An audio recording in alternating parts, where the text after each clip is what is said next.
dengan ini menyatakan Dalam kehidupan sehari-hari kita sering mendengar istilah negara kita adalah negara hukum.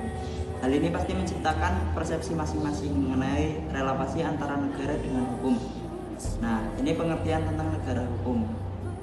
Secara etimologis, negara hukum itu berasal dari bahasa Belanda yang memiliki makna negara yang menganut asas hukum yang memiliki kedaulatannya.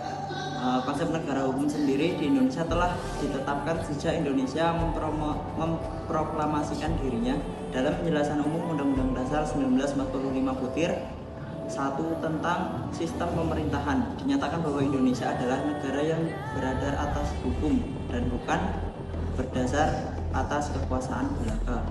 Nah, ini konsep negara hukum.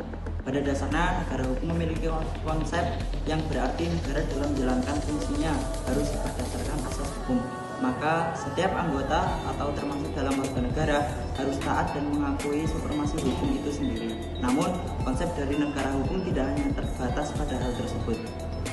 Terus kemudian negara hukum juga memiliki konsep yang secara etimologis berasal dari kata nomos yang bermakna norma dan perhatian yang memiliki arti. Negara hukum merupakan sebuah konsep penyelenggaraan negara yang didasarkan atas hukum. Setiap tindakan penyelenggaraan negara mesti didasarkan atas hukum yang berlaku. Sederhananya adalah negara yang penyelenggaraan keputusan pemerintah didasarkan atas hukum. Sementara HAM adalah sebuah konsep hukum dan normatif yang menyatakan bahwa manusia memiliki hak yang melekat pada dirinya karena ia adalah seorang manusia. Hak asasi manusia berlaku kapan saja, di mana saja, dan kepada siapa saja sehingga sifatnya universal. Universal adalah umum, sifat bersifat umum, dan berlaku kepada seluruh dunia.